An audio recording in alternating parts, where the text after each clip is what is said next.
ইলিশ মাছের করলা শুনেছেন কখনো? আমিও শুনিনি, তবে দেখেছি।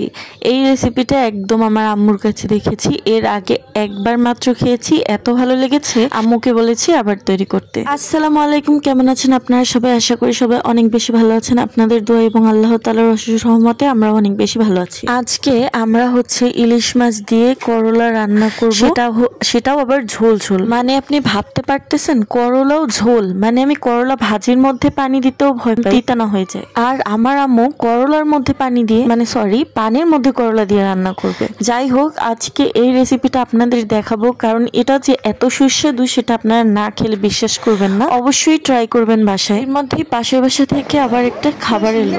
কি খুদের ভাত।